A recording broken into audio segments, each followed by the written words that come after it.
On today's episode, we are going to talk about Realtor.com's latest article talking about affordability and home building state-by-state report cards. How in the heck did Oregon rank, and what was their grade? Did they get an A+, or are we flunking out of school here? We're going to dig into that, and we're going to talk a little bit more about the overall ramifications of this grade and if you're actually feeling that right now. So before we get into that, first of all, I'm going to give you a choose your own adventure situation here. If you would choose one or maybe all three of the following options, would you mind liking this video? Would you mind subscribing to my channel, living in Portland suburbs? And third, if you want to connect, there's a QR code this somewhere up in the corner. I don't know where I'm looking. Up in the corner is a QR code, so please feel welcome to scan that so that we can connect. I'd love to get to know you better. So let's get into it without further ado on today's episode of Real Estate Recess. What is the story with this affordability thing and our grade here in the state of Oregon? So I'm going to share my screen and show you this article. So this is pretty interesting news. I actually saw this article from a local state representative who emailed this as part of their weekly or monthly newsletter. It was forwarded to me because this information was in there. So here's the article. You could find it yourself.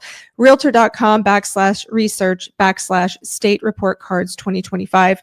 You can check that out yourself if you want to dig in further. So here are the highlighted findings. We'll touch on this really quick so that you have an idea of what's going on here. So basically, states in the South and Midwest lead the nation in terms of current housing affordability. I know people who live in both areas and especially in the Midwest. And I will tell you, when I talk to them, I'm honestly blown away at their housing prices. They are so much lower than what we're looking at here in Oregon. So that is not a surprise to me at all. Southern and Western states are currently building the most homes, with just 7 states from those 2 regions accounting for half the permits issued for new home construction in 2024. I'm going to tell you right now that Oregon, and we'll get into this too. It's interesting thing as a caveat to that data right there. So Realtor.com, they assigned letter grades to measure housing provisions. So based on affordability and construction, and that being a proxy or something that they're looking at in the future as how that's going to shake out for overall affordability. So no state received an A+ and only 1 A and 2 A- were actually given out because they feel that all 50 states have room for improvement, and states in the South and Midwest received all of the good grades on the basis of affordability and home building. Well, aren't they just the little stellar star students? So let's take a look and let's see, without further ado, of where perhaps Oregon ranked in all of this. So here's a curve for their scores. So A+ was a 77.5 and an F is a 0 to 30. Affordability. So they break down, well, what is the criteria that they're going to look at for how are they going to determine what's affordable and what isn't? So there's 2 correlated metrics in here. The first is their affordability score, which is this right here. If it will open, here it is. So affordability distribution curve and score right here. And yes, so you can look at by month here. So it's showing January of 2025. If we want to go back to December of 2024 or whatever the case is, we can go back to 2020 and it will show over time what that looks like. If we go back to 2017, how that looks, and we can go back to today. January 2025 is the most current data. So obviously, the more red it is, the less affordable it is. And as you go to the right and it gets lighter, you'll see it starts to get to be more affordable. You got this section here between Illinois and Missouri that are very affordable. It is relatively more affordable than the U.S. overall. I think there's some reasons for that we could discuss. Besides the obvious, some of those areas they might be some more depressed areas. So anyway, that's what we see. That's this affordability score. So you could play around with that.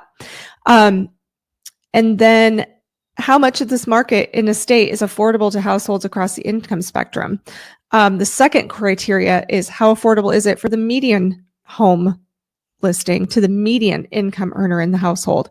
So then they have this map here that shows affordability criteria. And The score is out of 100 points. And so you can see that here and what that would look like. So 0 is pretty red and green is 100 points. All right, so let's see. Let me get out of this for you, if it will allow me.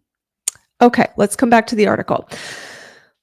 All right, let's just go down. Home building criteria. What was Oregon's score? With home building criteria, what they're saying is, so since the Great Recession, a housing supply gap has emerged across the U.S. due to roughly a decade of underbuilding, leaving the country short about 4 million homes. That is something we've talked about before here on this forum, in this podcast I have here, Real Estate Recess, and how we have not had the inventory growth we've needed because the Great Recession was a true inventory bubble. There was so many houses being built at that point in time. So much inventory was just sitting in the market that by the time we got through the worst years of the Great Recession, when we saw all the short sales, when we saw all of the foreclosures happening here in the Portland metro region, I want to say it was, January or February of 2009. You can fact check me on that, but somewhere in that area, we had 19 months of inventory. Crazy to think about. So that's over a year and a half's worth of housing supply just in the Portland metro region alone. That's a lot. When we compare that to today, the market action report that came out the beginning of April, we don't quite have May's yet, hope to have that this week, is saying that we have about 3 months of inventory. So there's a stark difference between the two. So we have seen a major gap, and the state of Oregon, and another point of conversation is that we're absolutely seeing there's not enough housing starts happening in Oregon to account for the gap that we currently have. So they're considering how many homes are being built in this report and the price point at which they're being built to ensure that new inventory is accessible to as much of the population as possible. So, of course, there's a premium that is accounted for with new construction because you think about it, a used house, or what we call resale in the industry, versus a new construction home. That new home is at a premium for a number of reasons. One, of course, being that you're building a house based on the cost of materials today. Materials today are obviously costing more than they cost to build a house 10 years ago. So obviously there's that price differential. There's also the premium because it's brand new. People tend to desire that. It's a little bit more desirable. That's more of a, I guess you would call a feeling rather than an absolute. That's actually measured in data. And you're also accounting for the builder's margin in there too, because again, they're in business. They're going to they've got to make money. They've got bills to pay. They've got people to pay who work for them. So all of that's accounted for in that score when we consider a new house and the cost of a brand new build. So here's this map of Oregon. So again, you see on here that, the map is showing that the more red it is, absolute red is 0 score for home building, where green is 100%. So if we take a look at Oregon, we're kind of in this weird greenish gray area. So falling somewhere here in the middle, maybe a score of around 50-ish, you might say, as opposed to some of our neighbors on the West Coast or even to Alaska. Alaska's in the red. So obviously in this latter half or the lower half of the scoring. So either way, it's quite interesting to see. So we're in the middle when it comes to home building criteria because we are a West Coast state. So in theory, we're building the most homes if you consider the Western region as a whole of the United States, all of those Western states, the mountain states, everything. So Oregon, the total state report card. So if we take a look at this, so the final grade, so obviously that was one component that went into this, but I don't think they're grading on a curve this time. So what they're saying, the bottom line with this is there's room for improvement everywhere. So they're taking the affordability with the home building score and weighing that out. So again, there's no A's given. So let's take a look at Oregon and final grade of F. Oregon gets an F, a failing grade. That, according to Realtor.com, is what's going on here. So our affordability components, 10. Our home building components are 49.6. So I was right, about 50 and about the 50% range. So that weighs our total score at 29.8%. That is really not encouraging whatsoever to see that. and I know that you feel it. You're an Oregonian and you're watching this, you feel that affordability aspect, especially if you want to buy a home. So anyway, that's how we fare. If you compare us to California, excuse me, California has an even lower score than Oregon, coming in at 19.5. Washington is better substantially. While they only have a C-, it's a passing grade at the very least, their total score was 44.7. Some of our other neighbors, one of the only A's delivered on this map is Texas with a score of 71.5. And here we have Iowa, 71.6. Over here we have South Carolina with a score of 75.2. Affordability is a lot higher in those states. And so there's a lot of things we could break down to talk about why that is. And they make an interesting point, is that zoning policy can get in the way.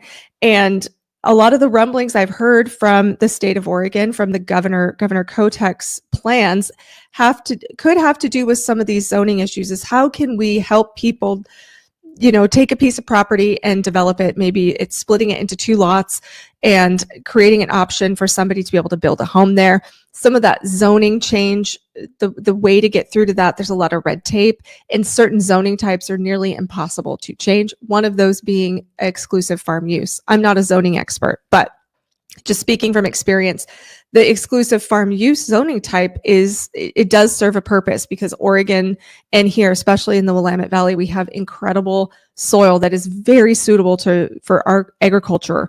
And the last thing we want to do is pave over that and build houses when we're going to need that to sustain the next generation and providing food products, ideally, that those folks are going to need. So there's probably a lot that can be done when it comes to red tape, because anytime you encounter red tape in any process, there's a cost in it, whether it's time or it's money or having to hire people to help you navigate it. Maybe you buy a piece of land and you have to navigate the zoning change. So you're sitting on a piece of property as a builder, let's say, and you're paying your interest expense, you're paying the payment. Every single month that you do that, you're decreasing the margin. And so at some point, that's where the prices end up going up. So is there some inefficiencies, or are there inefficiencies in the state of Oregon that we can speak to? 100%. I'm sure that there are. Oregon here on this list ranks number 45. We're not the lowest F grade, but we're the highest F grade. But I'd absolutely argue that a fail is a fail. We're still failing. Just because we're the highest F grade doesn't mean anything. So there you have it. That is that article.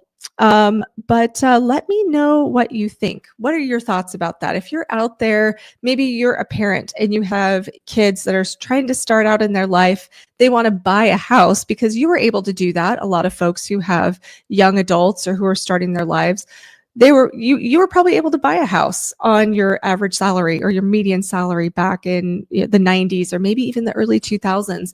And then today it's so different. So what has been your experience? Leave me a comment, or if you're one of those first-time buyers out there trying to make that investment at a young age, I would love to know your experience as well. So leave me a comment and let me know what you think about that. So with that in mind, I thought I'd take a quick peek at a couple things to bring you up to speed on what's happening in the real estate market in general. There's some interesting, let's get rid of that. Let's take a look at another interesting piece. How about the Altos report for the week?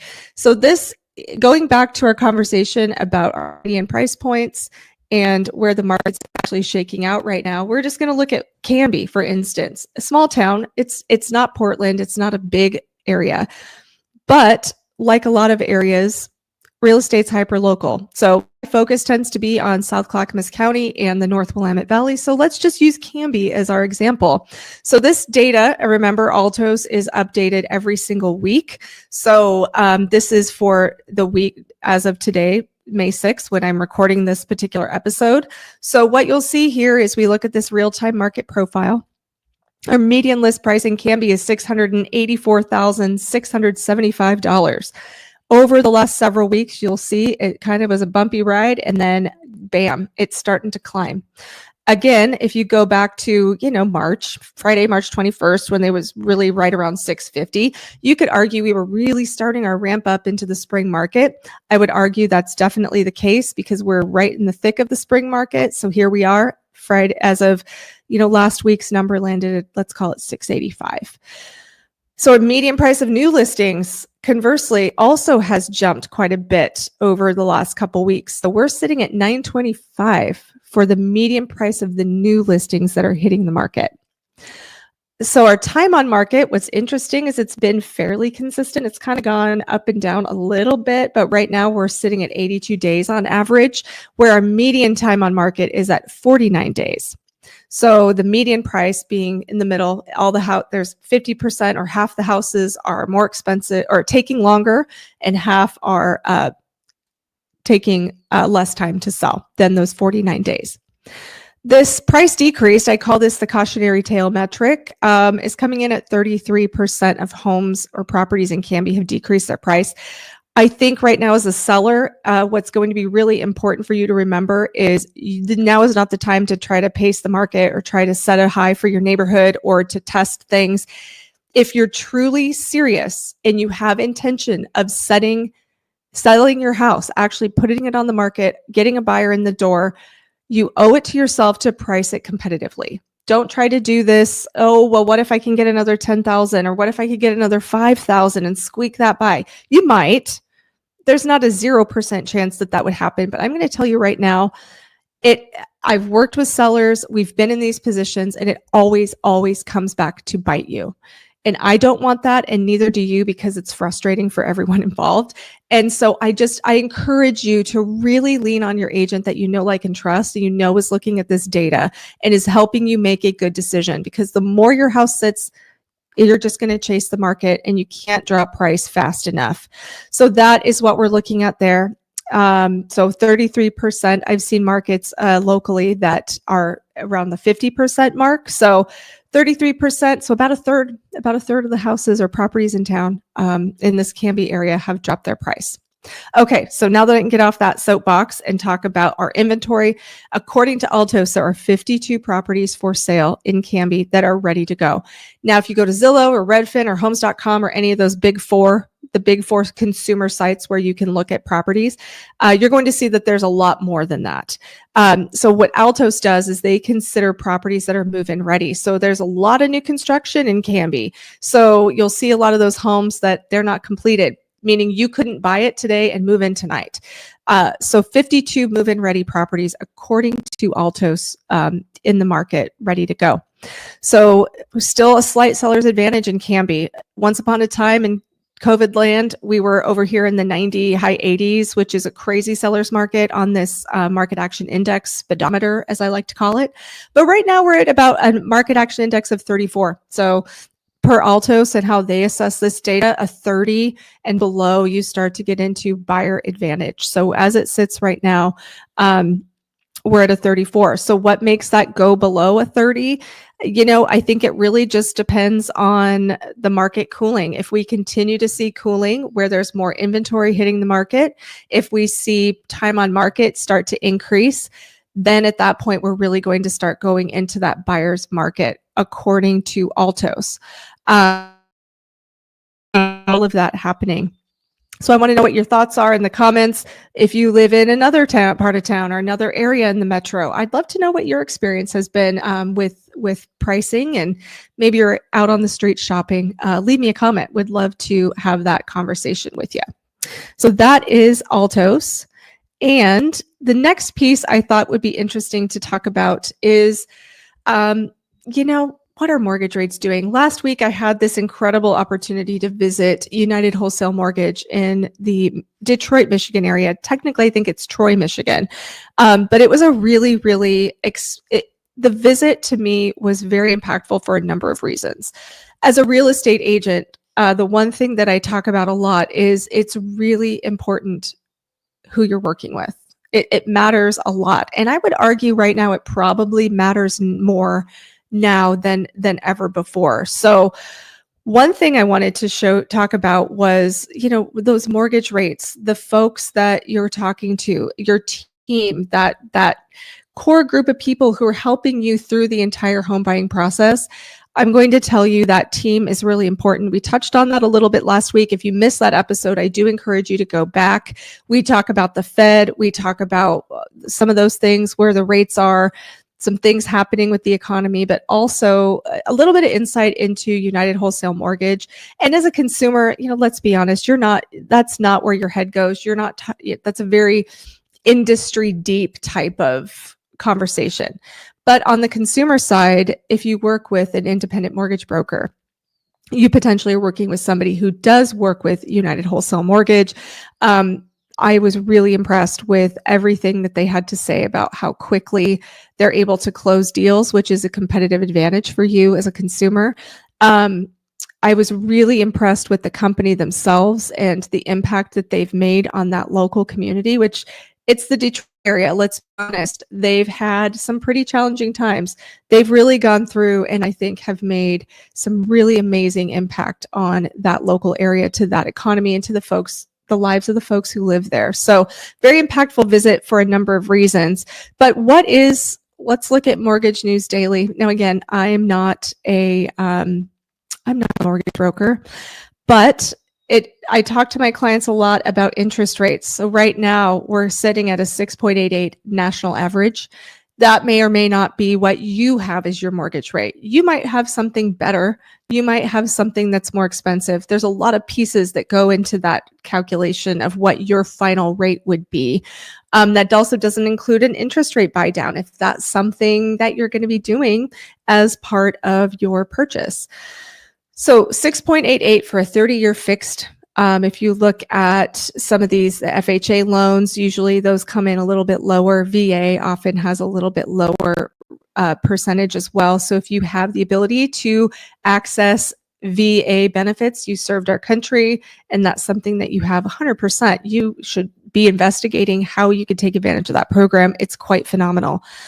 So that is where we're at. So what does that look like? So let's play a game. Let's go to a mortgage calculator. We know that our median list price in Canby is, let's call it $685,000. And we know that our mortgage rate right now is about 6.88. What does that cost? What is your payment going to look like today if we were to do that? So let's have a look at a mortgage calculator. We're going to add that here to the screen, and let me get that going here. Thanks for your patience and bearing with me. All right, so let's call it $685,000. I know this is saying Los Angeles best mortgage rates, but we're not in LA. We know that. Let's say you're going to do 20% down. Now, I'm going to say, remember, you don't have to do 20% down. 20% down or better is something that will enable you to not have to pay mortgage insurance every month as part of your payment until you reach 20% equity or refinance or whatever you're able to do to make that accommodation. So let's say you're able to do 20% down. Maybe you have savings, you have gifts from family or whatever that equates to bring those funds to the table. So let's say maybe you're going to get that 6.88% interest rate. Again, this is just for fun. This is not an actual situation you might have. This is just a demonstration to say, what could that look like with some of this information? So we are going to do a 30-year mortgage starting, let's just say July. Property taxes and can be, I'm going to call it $6,500 just to be on the safe side. You're going to be paying PMI, your home insurance rates are going up. We're going to increase that a little bit. Again, your homeowner's insurance might be higher, might not. Just depends on what you have in there. Monthly HOA, we'll just assume that this neighborhood that you're in is not an HOA for this example. So let's calculate it and see what your payment's going to be. So this is for a $685,000 house in Canby with 20% down and a 6.88% interest rate. Right now, you are looking at a monthly payment of $4,310. That 20% down payment equates to about $137,000. So interesting, right? That's a hefty payment because rents right now, I know in Canby, you can rent a home for probably $2,800, something halfway decent. And so here you're thinking, gosh, is this juice worth the squeeze? And I think a lot of people are feeling that pain right now. That is a high payment. So when I hear sayings like marry the house and date the rate, when you're looking at a $4,300 payment, it makes me cringe so hard inside. So please, people in the industry, marry the house, date the rate. It's cringy. We don't need to say it anymore, because marrying the house, of course they'd like to marry the house, but can they afford to marry the house at $4,300 a month? Is it a country club wedding to marry the house, or is it a courthouse wedding for a minimal amount? What's the in between here, right? LOL. I hope you don't follow my bad jokes. So anyway, let's change that down payment to 10%. We're going to cut that in half. So that's going to make your down payment a lot less. Let's see what that looks like here. So you put $68,500 down. That jumps your payment to $5,000 a month because you now have to pay mortgage insurance. So of $257 a month, roughly. 98 of those payments at $260, let's say. $5,000 a month. That's what we're looking at right now. Okay, so you have 10% down. What if you're able to do a temporary buy down? Maybe one of those 2-1 buy downs that has been a tool that I've talked about with a lot of my clients. And it's something where in advance, there's funds contributed from the sale. Maybe you're able to negotiate with the seller to get them to contribute some money so that you can buy down your interest rate for a short period of time. So at a 2-1 buy down, it's 2 points the first year, 1 point the second year, and then the third year, you're at the full amount. Again, I'm not a mortgage lender. The way I usually explain this to my clients is it's a way for you to ease into that full payment. You have to qualify for the $5,000 a month. If you don't qualify for the $5,000 a month for that purchase price, this isn't going to make sense for you, right? So you have to qualify to be able to pay for the $5,000 a month. So let's say the first year we get to 4.88. Your first year payment, and again, this is just an estimation, it's not exact. You're going to want to talk to a mortgage broker to get this sorted out for you. So that first year, it drops your payment to $42.29. So pretty significant. The next year, it's 5.88. Let's see what that looks like. Brings it up to 46.14. So we're increasing that little by little. So then let's say we get to 6%.